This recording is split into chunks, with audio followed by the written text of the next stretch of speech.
Welcome to Sarvabhauma's English e-learning academy. I am your Lakshmikant Kulkarni. Happy learning.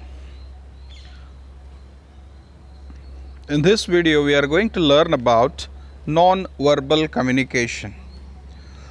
Say, usually we have two different types of communication.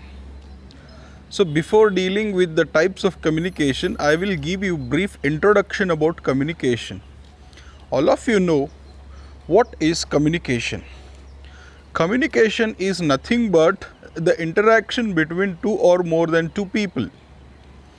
And even we say that exchange of idea is also called as communication. So anyhow, it is clear that interaction between two or more than two people is called as communication.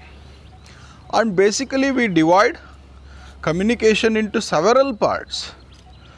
For example, general communication, professional communication, or verbal communication and non-verbal communication, etc. Here we are going to deal about the professional communication.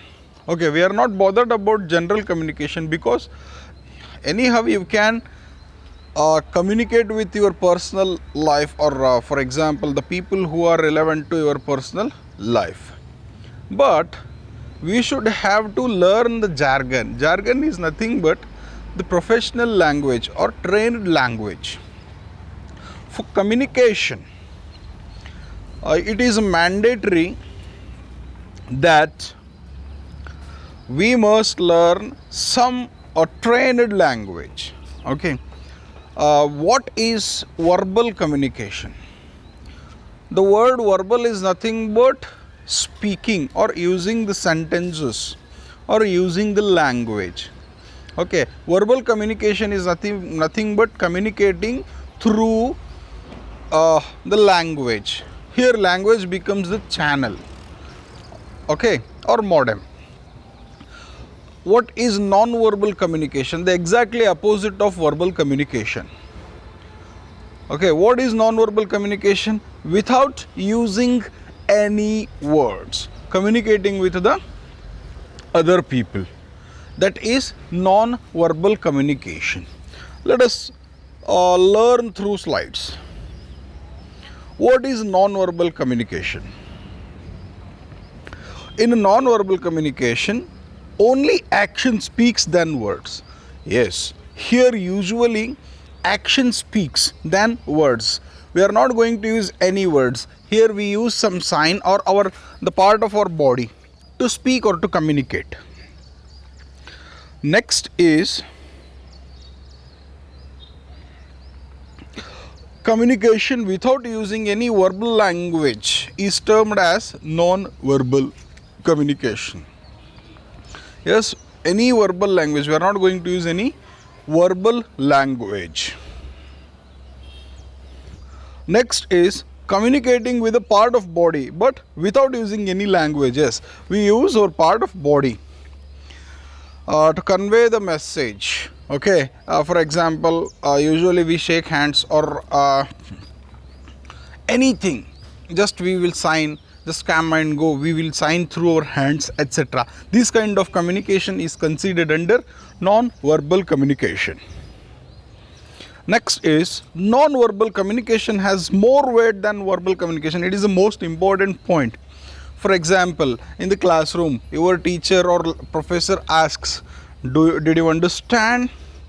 We said yes, but we nod the head.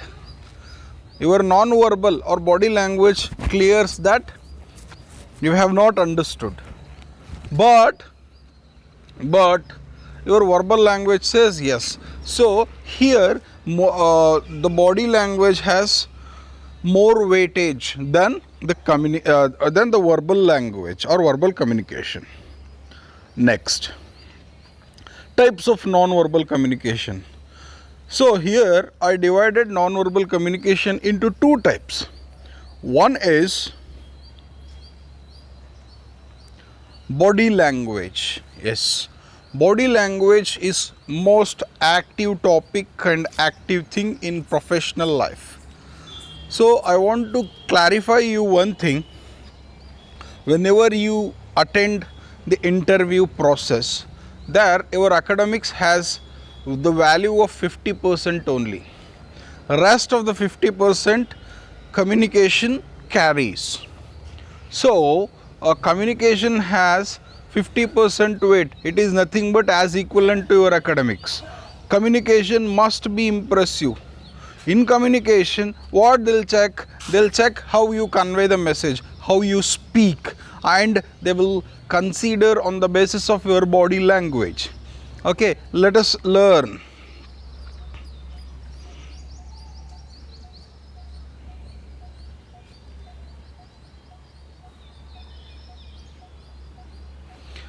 Communicating through the part of body is termed as body language. Yes, communicating through the body, not words. Yes, this is considered as the body language. Let us understand. Just a picture is there. Here you can see many postures. Yes, postures. So communicating through our body and our gesture and posture also speak. Next, components of body language. It is most important thing. Which are the components are being covered in body language? Let us learn. First one is eye contact. Second one is hand movement. Third one is personal appearance. In personal appearance, dressing sense, posture, sitting style, walking style, how you stand and how you present your the presentation. These all things matters here. First, what is an eye contact? Look at the image. Two professionals are there.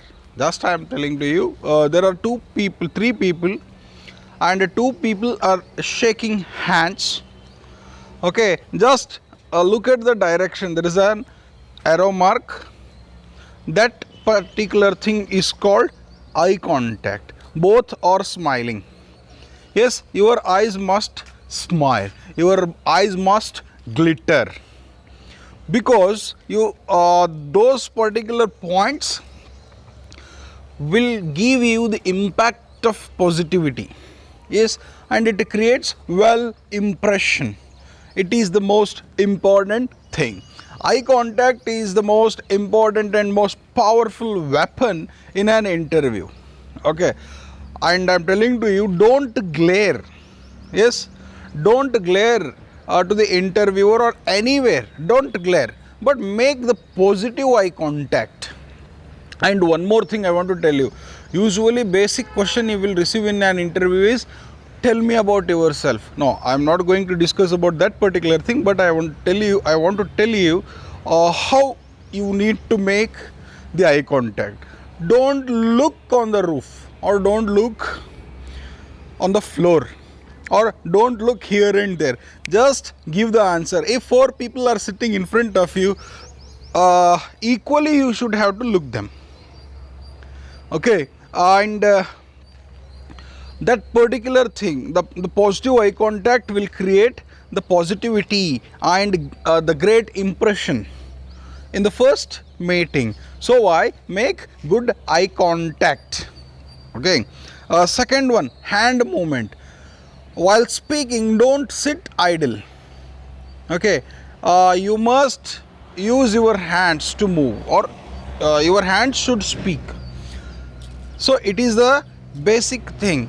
Just go and watch some speeches of well intellectual people. They usually use their hands, because by using hands you can grasp or grab the attention of the listener. So you should have to use your hands while speaking. Next, personal appearance. It is mandatory and most important thing. Personal appearance, you must be clean. I'm not telling to you you are not clean, but the thing is that cleanly you should have to wear the professional dress. Okay, it is the most important thing. I'm not going to discuss about you which are the professional dresses and all, but the basic thing I want to tell you, you must wear formals. Okay. Next is posture. Sorry, personal appearance, dressing sense. So dressing sense, you should have to use well professional dress. Professional dress is nothing but all the time you should have to prefer the plain shirt, yes, with a dark pant, and you have to use the opposite color of a trouser and a shirt. Okay, it is the main thing. Posture. In posture, how you sit, how you enter into the interview hall. Yes, you should have to come politely. How you hold your personal file. This all thing matters. Okay, your walking style. Don't show your arrogancy or attitude.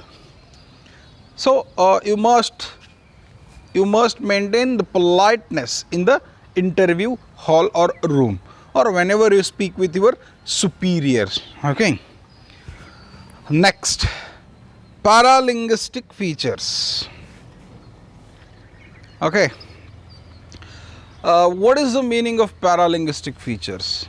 The supporting components of a language is termed as paralinguistic features. Yes, the supporting components of language. Which are the supporting components of language? Volume, tone, clarity, proximity, rate, voice modulation, etc. So this particular thing is related to the voice modulation or voice, because to speak, what is the important thing? Voice is the important thing. So you should have to use the polite voice and volume. Volume, tone, clarity, these all are the things almost all similar. Just I'll emphasize on volume. How to use the volume? Based on proximity, we should have to use the volume. What is proximity? Just look at the image. There are 5 people are standing. The distance, check the distance. That distance is called as proximity. Yes, how the distance work? Just first thing, just analyze where you are. You are in a bigger room or small room. If you are sitting in the small room, don't use or don't raise your volume. You should have to use the lesser volume speech. Okay, if you are sitting in a hall, at that time they'll ask you to speak. They asked you to speak. At that time, you should have to use a higher volume, because proximity is there. Distance in between listener and speaker is there. So based on the situation, based on the gap, you should have to use the volume. It is the most important thing, and whatever you speak, it must be clear. Don't speak fast or don't speak slow. For example, what's your name? My name is. It's very slow. It is nothing but a waste of time. What's your name? My name is. So don't use this kind of fast speech or slower speech. Use the correct, accurate speech, and voice modulation must be there, because it creates very positive impact and they will be confident about you. You are the suitable one for the particular post. Okay, I hope you understood what is body language and what is paralinguistic feature and all. Okay, you will get around I think 4 questions on this particular topic, and it is the most active topic in professional. So I pay attention. It is very useful for us in our routine life. And one more thing I want to clarify you, no one teach you the body language and paralinguistic features. Teachers and professors can guide you to improvise your body language and paralinguistic feature, because all are unique, all are having their own body language and their own paralinguistic features, but you can improvise, this particular thing. Okay, all the best and happy learning.